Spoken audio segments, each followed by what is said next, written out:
Mi esposo me obligó a hacerle una prueba de ADN a nuestro hijo para probar mi fidelidad ante su familia, pero los resultados revelaron que él tenía una hija secreta con mi propia hermana. Gato cuenta.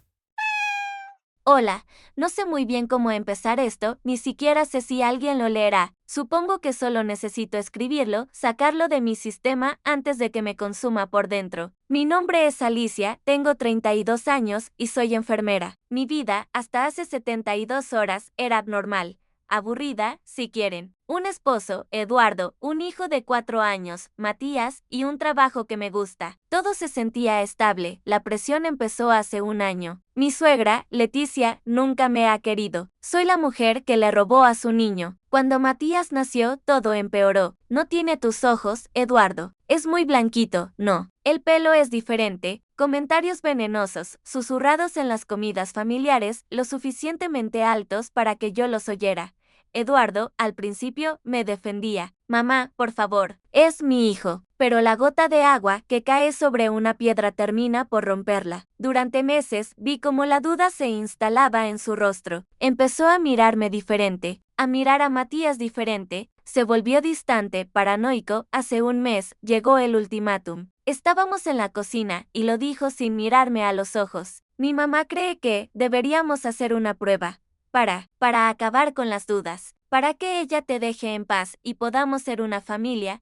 Me sentí como si me hubieran abofeteado. La humillación fue tan intensa que me quemaba la garganta. Probar mi fidelidad a él, a su madre. Le dije que era una locura, una ofensa. Discutimos durante semanas. Fue lo peor de nuestro matrimonio. Al final, exhausta y rota, acepté. Estaba tan segura, tan absurdamente segura, que pensé que esto cerraría el tema para siempre. Pensé que, una vez que viera el 99.9% en un papel, se arrastraría pidiendo perdón y su madre no volvería a abrir la boca. ¡Qué ingenua fui! La prueba que compramos era un kit completo. No solo probaba la paternidad directa, sino que también ofrecía un análisis de parentesco más amplio si se detectaban coincidencias genéticas inesperadas con otros miembros en su base de datos, algo que decía en la letra pequeña y a lo que no le di ninguna importancia. Tomamos las muestras de saliva de los tres, Eduardo, Matías y yo, en un silencio sepulcral, y las enviamos. La espera fue un infierno. La tensión en casa era tan densa que se podía cortar con un cuchillo.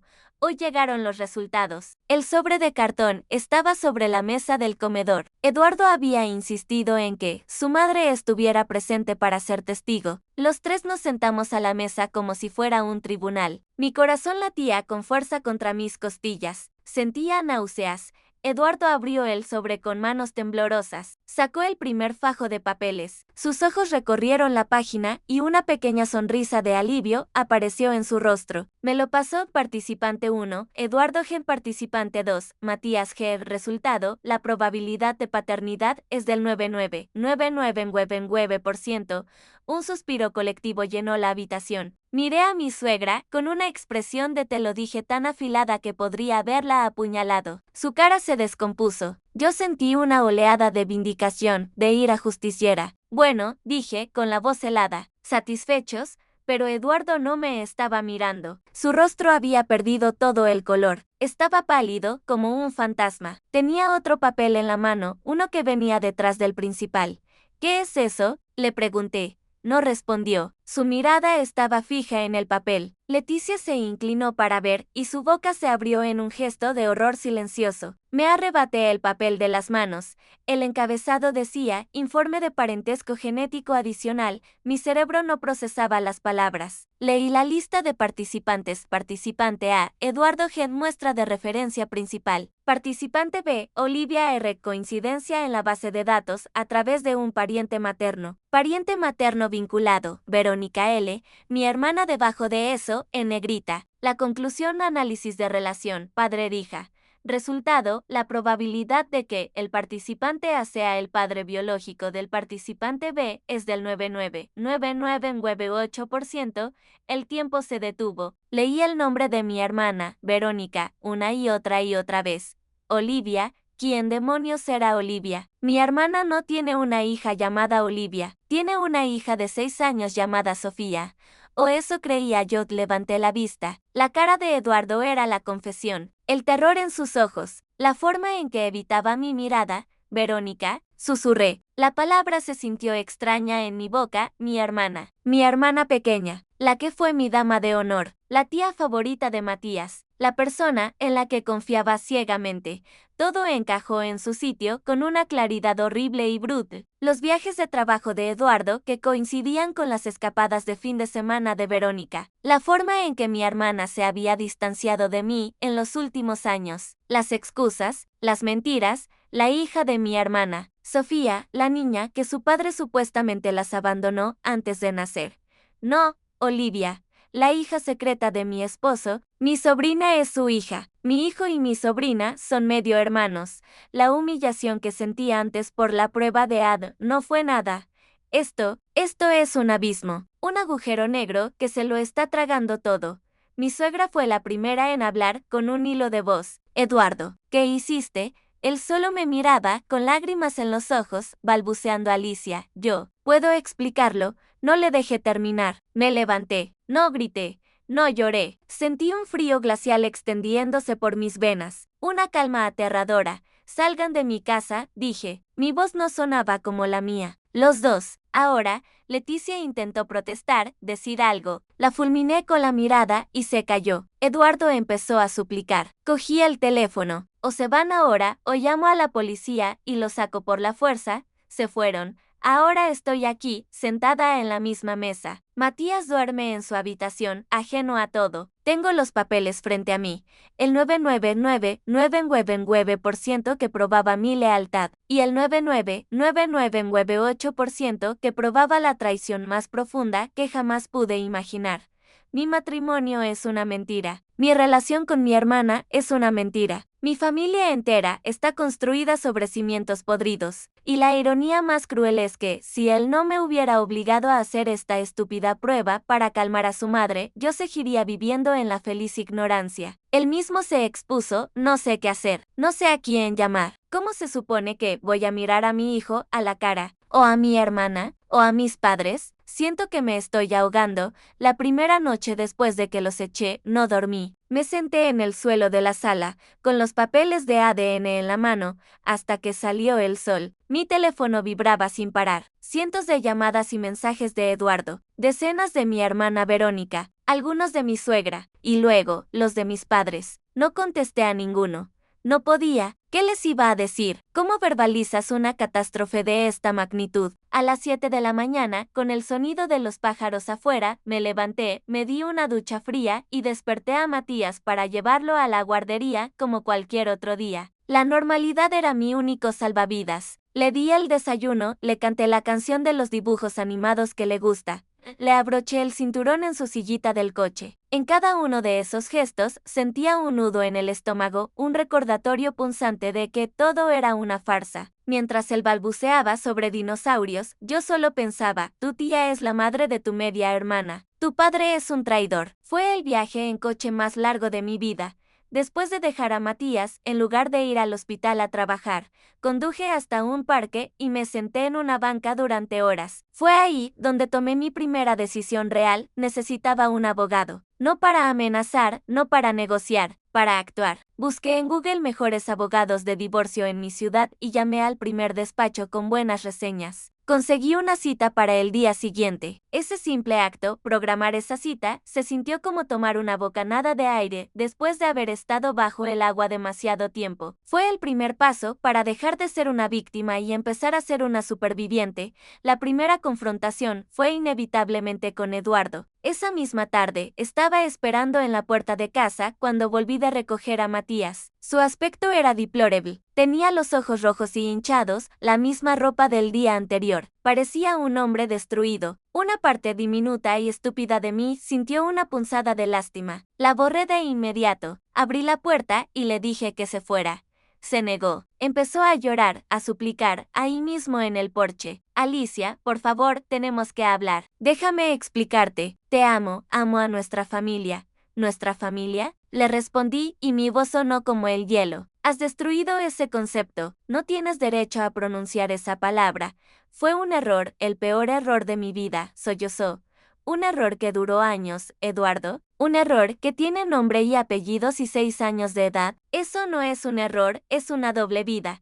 Intentó acercarse, tocarme. Retrocedí como si quemara. No te atrevas a ponerme una mano encima. Vete, no quiero que Matías te vea así. Justo en ese momento, mi hijo asomó la cabeza por la puerta. Papá, estás llorando. El corazón se me partió en 1000 pedazos. Eduardo se arrodilló intentando sonreír. No, campeón, es que me entró algo en el ojo. La facilidad con la que mintió, incluso en ese momento, me revolvió el estómago. Le dije a Matías que entrara y cerré la puerta, dejando a Eduardo afuera. Se quedó ahí durante 1 hora, golpeando la puerta de vez en cuando, hasta que finalmente se rindió y se fue. Esa noche cambié las cerraduras.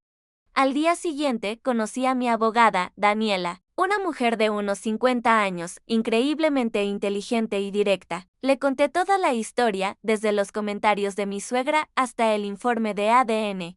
Escuchó sin interrumpir, tomando notas. Cuando terminé, me miró por encima de sus gafas y dijo: bueno, Alicia, tienes un caso que, legalmente, es un desastre, pero para el divorcio es oro puro. Él mismo te ha entregado la prueba irrefutable de adulterio, y no uno cualquiera. Esto es lo que vamos a hacer. Me explicó los pasos: solicitar el divorcio por adulterio, pedir la custodia total de Matías con visitas supervisadas para Eduardo, alegando inestabilidad emocional y un entorno familiar tóxico, y calcular una pensión alimenticia no solo para nuestro hijo, sino también una compensación para mí.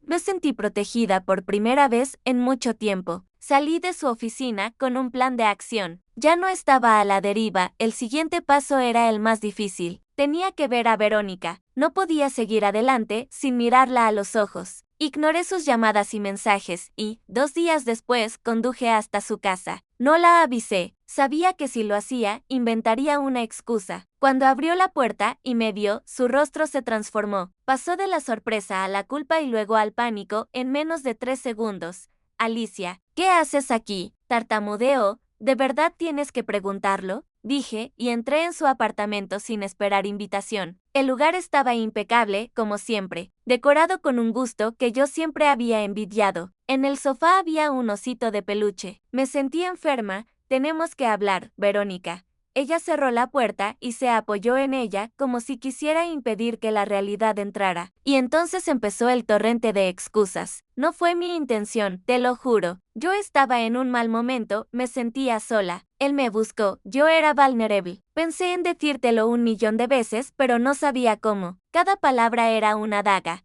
La dejé hablar durante casi 10 minutos. Cuando finalmente se quedó sin aliento, le hice la pregunta que me había estado carcomiendo. Cuando empezó, desvió la mirada. Hace mucho.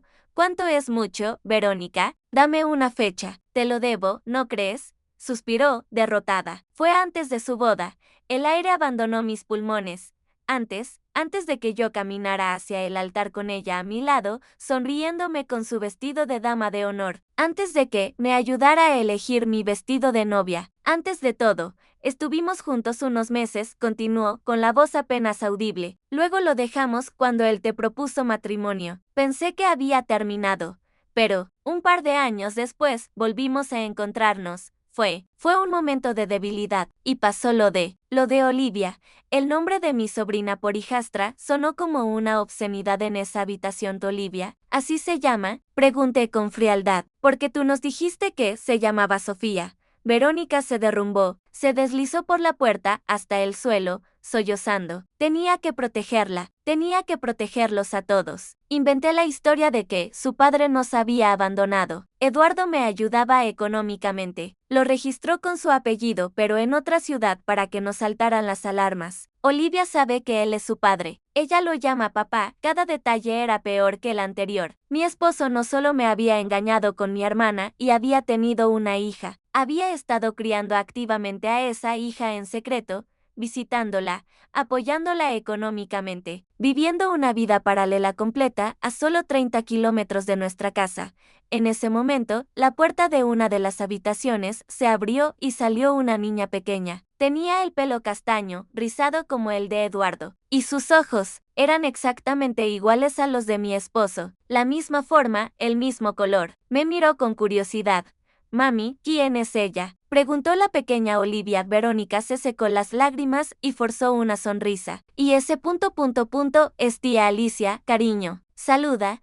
La niña me saludó con la mano, tímidamente. No pude responder, solo podía mirarla, a esta prueba viviente de la traición. Era una niña inocente, preciosa. Y la odié lo que representaba, odié que existiera. Me sentí como un monstruo por pensar eso, pero no pude evitarlo.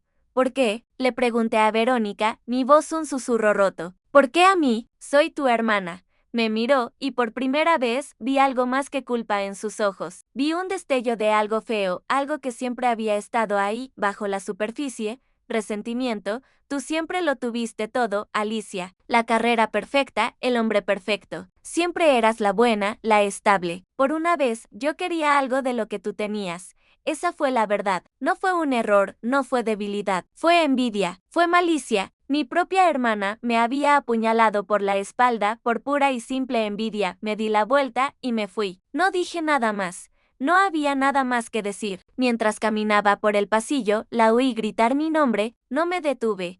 La siguiente etapa fue informar a nuestros padres. Esa fue, en muchos sentidos, la peor parte. Los reuní en su casa. Estaban preocupados, claro, por mi silencio de los últimos días. Me senté en el sofá en el que crecí y les conté todo. Les mostré los papeles. Mi madre empezó a llorar desconsoladamente. Mi padre, un hombre normalmente tranquilo y reservado, se puso pálido y luego rojo de ira. Su reacción inicial fue de furia absoluta hacia Eduardo y Verónica, pero luego, como temía, llegó el instinto de arreglar las cosas. Es tu hermana, Alicia, dijo mi madre entre lágrimas. La familia tiene que permanecer unida. ¿Unida?, respondí, incrédula. Ella se acostó con mi esposo durante años y tuvo un hijo con él. ¿Y esperas que organicemos una barbacoa el domingo? Mamá, no hay nada que unir. Se ha roto para siempre. Discutimos. Me acusaron de ser dura, de no querer perdonar. No podían comprender la magnitud de la traición. Para ellos, era una terrible pelea familiar. Para mí, era el fin del mundo tal y como lo conocía. Salí de su casa, sintiéndome más sola que nunca. No solo había perdido a mi esposo y a mi hermana, sino que sentía que también estaba perdiendo a mis padres, atrapados entre sus dos hijas. Finalmente, tuve que enfrentar a Leticia, mi suegra. Ella me llamó. Su tono no era arrogante ni triunfante. Era asustado. Me pidió que nos viéramos. Acepté, pero en mis términos, en una cafetería, un lugar público. Cuando llegó, parecía 10 años mayor. La mujer altiva y controladora había desaparecido. En su lugar había una mujer asustada. No lo sabía, Alicia, fue lo primero que dijo. Te juro por mi vida que no sabía qué era con tu hermana. Pensé, no sé qué pensé, que Eduardo había cometido una estupidez, una aventura de una noche, tal vez. Pero esto es una abominación. Por primera vez vi un atisbo de humanidad en ella, el escándalo, la vergüenza, el hecho de que su nieta fuera hija de la hermana de su nuera. Era demasiado incluso para ella. Su imagen de familia perfecta estaba hecha añicos y de la forma más sucia posible. Tú provocaste esto, Leticia, le dije con calma. Tú plantaste la semilla de la duda. Tú lo empujaste a esto. Disfruta de tu cosecha. Intentó disculparse, pero no la dejé. No quiero tus disculpas. Lo único que quiero es que te mantengas alejada de mí y de mi hijo. Eduardo verá a Matías bajo los términos que dicte un juez. Tú lo verás si yo lo considero oportuno. Has perdido el privilegio de ser su abuela. Lloró. Lloró en público, algo que nunca pensé que vería. No sentí satisfacción. No sentí nada más que un vacío agotador. Pagué mi café y me fui, dejándola sola en la mesa. Así que aquí estoy. 2 semanas después, he iniciado los trámites de divorcio. Eduardo se ha mudado a un apartamento. Me bombardea con correos electrónicos llenos de arrepentimiento y planes para recuperarme. No los leo. Verónica ha intentado contactarme a través de amigos en común. Le he bloqueado el número y todas las redes sociales. Le he dicho a mis padres que necesito espacio, que no puedo hablar con ellos hasta que entiendan que mi relación con Verónica ha terminado. Para siempre, mi casa se siente extrañamente silenciosa. A veces, por la noche, cuando Matías duerme, el peso de todo me aplasta y lloro hasta que no me quedan lágrimas. Miro a mi hijo y me duele el corazón por la familia rota que le he dado. Pero luego, por la mañana, veo su sonrisa y sé que tengo que ser fuerte por él. No sé qué me depara el futuro. Sé que será un camino largo y doloroso. Hay audiencias judiciales, batallas de custodia y la tarea imposible de explicarle algún día a mi hijo la complicada y sucia verdad de su familia. Pero a pesar de todo el dolor, hay algo más. Una pequeña chispa de alivio. La verdad, por horrible que sea, es mejor que vivir una mentira. Ya no tengo que sonreír en las cenas familiares, mientras mi hermana y mi esposo intercambian miradas culpables. Ya no tengo que soportar los comentarios de mi suegra. Estoy sola, pero soy libre. Y por ahora, eso tiene que ser suficiente. Gracias por leerme. Significa más de lo que creen.